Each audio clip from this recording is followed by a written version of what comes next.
Hey guys, it's your boy, Mr. Luke Brooks. I hope that you all are doing well. Welcome to another edition of Car Share Genius.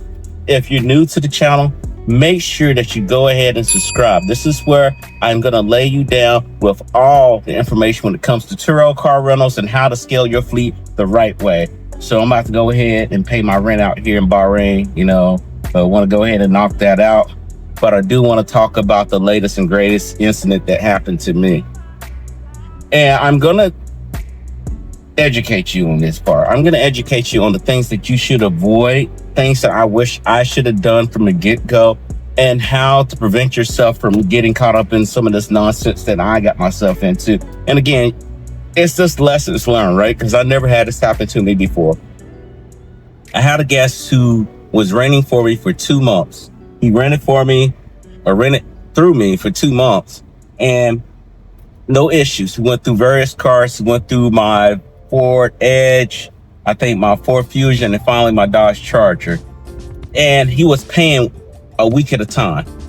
So after the snowstorm incident that took place, he started doing that. He started doing like a couple of days at a time, which I tell you always, guys, if people rent days at a time and you're going into a weekend and you're in a very popular area like Charlotte, North Carolina, you got to warn them, because they're going to get mad. No matter what you say, they're going to get mad. But if you give them a heads up and say, hey, if you're renting this car and you plan on extending and it's going near the weekend, like a Thursday, going into a Friday, highly recommend you extend.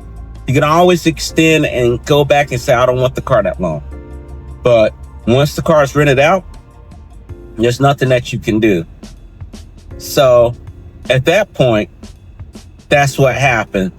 The guy knew that the car was going to end. He said, I need another car. And I said, I got a Ford Edge for you. Now, I normally don't do this, and this is what I would tell you not to do. The car's already at a discounted price. He wanted me to discount it some more. The reason in my head was that, oh, he's a loyal customer. It doesn't matter. If your prices are set, your prices are set.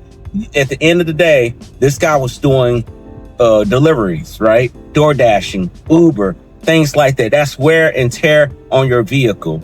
You are not sitting here to be like, well, I want them to rent my car. There's no way, because that's eating up your brakes, tires, and other things that's going on with the car. So you don't want to get yourself in a tight situation like that. But me playing to my heartstrings, they went ahead and said, hey, let's go ahead and give him a little discount. Now, he didn't tell me this part, and this is what irritated me. When you're dealing with guests who don't got the money together, you got to treat them. You can't sit there and mom and pop them, right? You can't sit there and nurse them. They're grown-ass people. Grown-ass people need to know what they got to do. With that being said, he said he didn't have his money together. He said he's got to put some money in the bank and deposit, all this bullshit that you typically hear from some of these folks who got money issues. And I'm going to tell you why. You got a spectrum of people who are renting cars on Turo. You got some people who are on a budget. Some people can't manage a budget. And people just don't want to deal with the chaos. And there's no way to tell until you have that conversation where they're literally saying this. I got to get my money put in a deposit and all this other mess. And I'm like, hey, you need to hurry. You got to hurry, because this car could get rented out. And, I hate to be right all the time, but I was right all the time on this situation. Within minutes of him having that conversation, the car got rented out, and the person was going to pick up that car in 3 hours.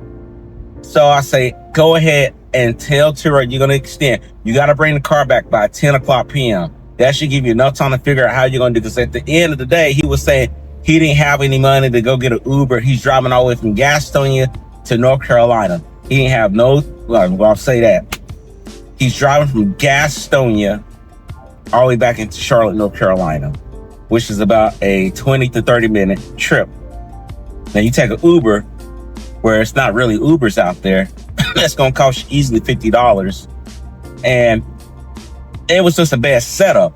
So I'm thinking at the end of the day, he's going to figure something out. He's going to end that trip at 10 o'clock p.m. that night and jump into another car. That was where I was wrong, where my thoughts were wrong. This is what he actually did. He went ahead and kept the car without my permission, and calling him. He's not responding. He's reading messages saying you need to bring the car back. I called Turo to do the escalation.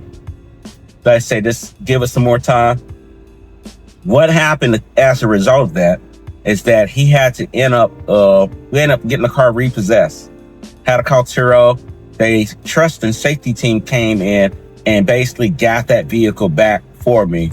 Now, I lost a key, but Turo reimbursed me about $302 on a key that was basically $125.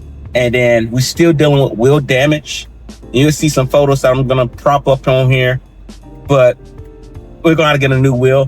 Turo's going to go ahead and reimburse that. And that's based off of the 80 plan that I have in place. So that's a good deal. You know, with a 2011 Dodge Charger, parts are not too hard to find. And I think that they are fair and square with the situation. Now, the thing that I wish I would have told myself, and that I'm telling you now, if you're thinking about jumping into Turo or your host, and before we even go into that part right there, make sure that you get my book, Starting Out on Turo, where we talk about the basic walkthroughs, right? We talk about the basic walkthroughs. And I also have a course that I have called Car Share Genius, where it's more interaction, where we talk about these things. But as I digress, I want to talk to you more about what I should have done better. First thing is first, you're running a business. You're not running a charity. And I mean that with all due regard. You're going to have people tell you all types of stories on why they can't do this and can't do that, but they have time to rent the car. So it doesn't make any sense. You're going to have people going to paint a story like that guy did. He's like, oh, I can't get the car because of this. Can I extend it? And he knew in his mind he could not extend the car for a long time.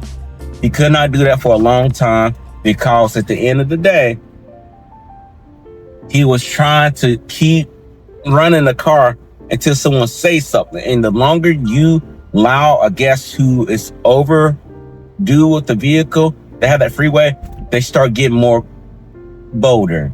They could be taking off GPSs. They can start messing up the car. You know, like I said, this guy was driving. I don't know what was going on in his mind. Because first, my nephew discovered that the hubcap was missing. And with a Dodge Charger, there's no hubcap. That means that wheel is damaged. So we had to go ahead and get a new wheel replaced.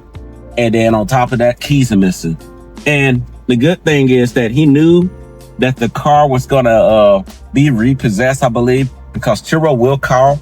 They will tell you at the end of the day that, hey, you're going to have to get that car back. It's going to be escalated with the police or whatnot. So he didn't respond to me. He didn't say anything. We just went ahead and got another key. He got charged for the keys, getting charged for any additional damages that we have. And we're now getting a quote from Turo to fix a lot of things that this guy was doing with his vehicle.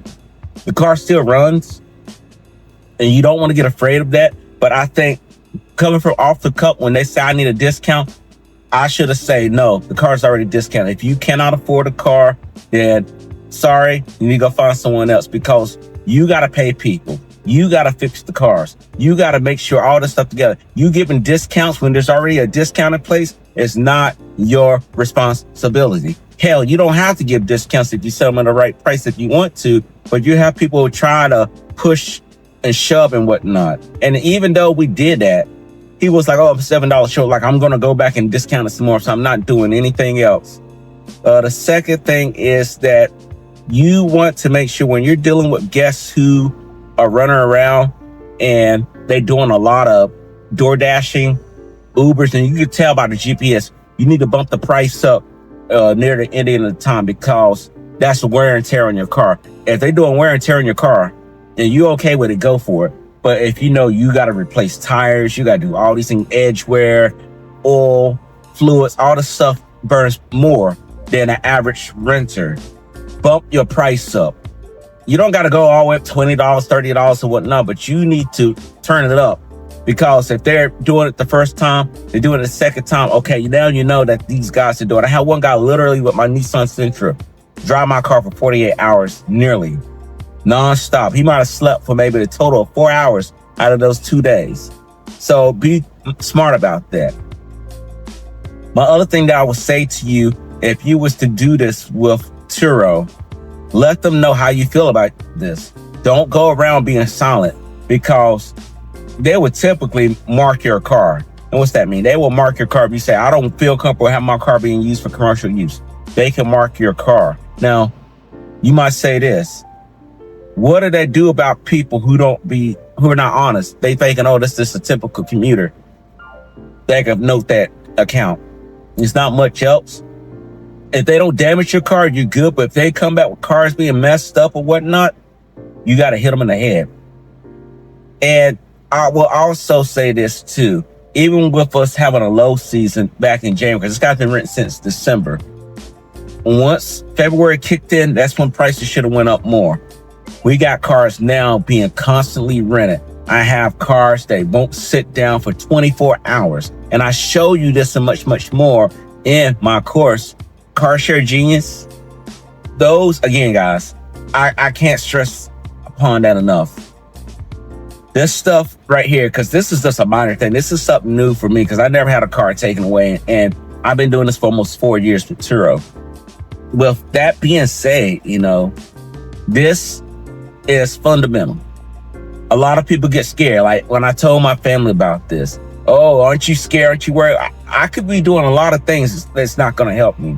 But when you go through the procedures, you're talking to Turo, you're letting them know you got GPS, you got the photos, you send them the GPS snapshots. You don't necessarily send it to my trips, but you can load them up to them, and they have this evidence. It builds them a case to be like, well, we know where we can easily locate the car. Oh, you got a kill switch on the car. That's easy. We can grab this car. And that's exactly what happened. It was no questions, no doubts, no buts. Even with the guest who did that, he couldn't say anything else. And now at that point, once that happens, once they go past your trust, you need a 1-star them, not 2-star them, not 3-star, 1-star them. When you 1-star a guest, guess what? It sends a message not only to Turo, but everyone who's written that car. And you explain, you give detail. You need to be factual. You don't need to be opinion. You need to be objectional. It's like, hey, this is what happened. And that's exactly what I did with the review. I say, this guy took my trust for granted. He ran it for me for 2 weeks. He had a little issue with his money, per se. I worked with him, despite him agreeing that he was going to bring the car back at 10 o'clock p.m. He did not bring the car back at 10 o'clock p.m. As a result of it, I end up losing an upcoming trip because of what he did. And again, guys, when people see that, they can justify to say, I'm not renting my car out. He did that. And on top of that, too, you got to be aware on the other side as a guest. If you're watching this as a guest, someone who's thinking about renting on Turo, if you got a bill that's not paid for, they would not let you rent the car. So he has to pay for the tow. He has to pay for the key.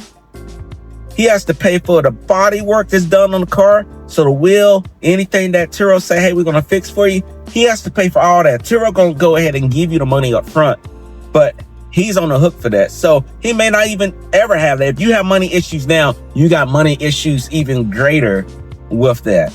So all in all, it came out good. So guys, I hope that this helps you out. Now I have other videos that you can check out right over here that I talk about GPSs. You got to have the right GPS. Okay, guys, you want to make sure that you have awareness of tracking your vehicle, and you need to know how to do that. Not just one way, but multiple ways. Again, guys, thank you for joining. If you like what I have, make sure you subscribe. Again, my name is Mr. Luke Evan Brooks. I see you next time. Take care.